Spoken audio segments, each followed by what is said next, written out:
या नमस्कार दोस्तों, आज के इस वीडियो में हम बात करेंगे तबलीगी जमात के बारे में और ये खबरों में क्यों आया, इस सभी के बारे में आज चर्चा करेंगे इस वीडियो में। तो चलिए शुरू करते हैं दोस्तों। तबलीगी जमात यानी मुस्लिमों में ऐसे लोगों का समूह जो धर्म के प्रचार और प्रसार को समर्पित हो। फिलहाल तबलीगी जमात कोरोना फैलाने को लेकर खबरों में है। ऐसे में जानना ज़रूरी है कि इस जमात की स्थापना करने वाला इंसान कौन था, इस जमात के नियम क्या हैं और यह करती क्या है। दोस्तों, आपको मैं बता दूं, कोरोना वायरस संक्रमण की रोकथाम के लिए हुए लॉकडाउन के बीच तबलीगी जमात का एक कार्यक्रम हुआ था। तबलीगी जमात के सदस्य बड़ी संख्या में निजामुद्दीन स्थित मरकज़ में उपस्थित थे। इसमें से सैकड़ों को कोरोना वायरस से संक्रमित पाया गया है और 10 से ज़्यादा लोगों की मौत हो गई है। तबलीगी जमात से बड़ी संख्या में देश में संक्रमण फैलाने की आशंका है। तबलीगी जमात की स्थापना अगर दोस्तों बात करें तो इसकी स्थापना 1927 में एक सुधारवादी धार्मिक आंदोलन के तौर पर मोहम्मद इलियास कंधलवी ने की थी। दोस्तों, अगर हम बात करें कि मरकज़ क्या है तो मैं आपको बताऊं, तबलीगी जमात के लोग पूरी दुनिया में फैले हुए हैं। बड़े बड़े शहरों में उनके अनेक छोटे सेंटर होते हैं जहां जमात के लोग जमा होते हैं, उसी को मरकज़ कहा जाता है। वैसे भी उर्दू में मरकज़ जो है वही इंग्लिश के सेंटर और हिंदी के केंद्र के लिए इस्तेमाल होता है। दोस्तों, जमात क्या है अगर हम बात करें तो मैं आपको बताता हूँ। उर्दू में इस्तेमाल होने वाले जमात शब्द का मतलब किसी एक खास मकसद से इकट्ठा होने वाले लोगों का समूह है।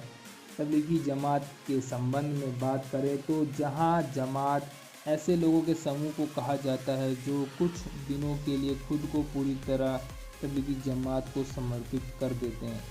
इस दौरान उनके अपने घर, कारोबार और सगे संबंधियों से कोई संबंध नहीं होता है। वह गांव गांव, शहर शहर, घर घर जाकर लोगों के बीच इस्लाम की बातों फैलाते हैं और लोगों को अपने साथ जुड़ने का आग्रह करते हैं। इस तरह उनके घूमने को गश्त कहा जाता है। जमात का एक मुखिया होता है जिसको अमीर ए जमात कहा जाता है। गश्त के बाद का जो समय होता है उसका इस्तेमाल वे लोग नमाज, कुरान की तिलावत और ज़िक्र प्रवचन में करते हैं।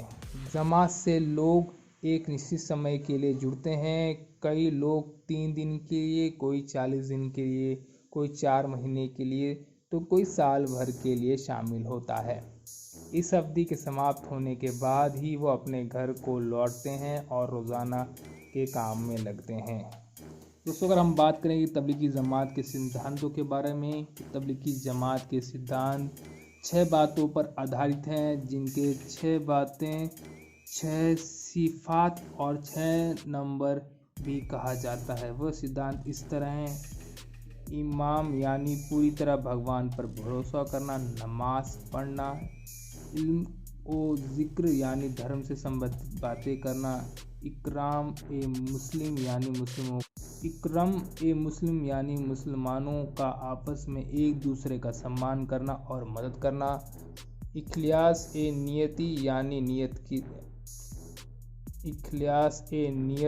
यानी नियत का साफ़ होना और रोज़ाना के कामों से दूर होना।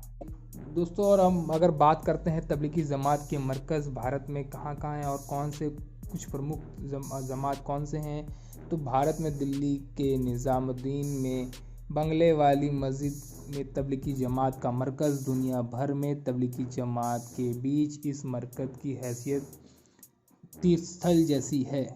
दोस्तों, रायवन पाकिस्तान के रायवन में मदनी मस्जिद में तबलीगी जमात का मरकज़ है।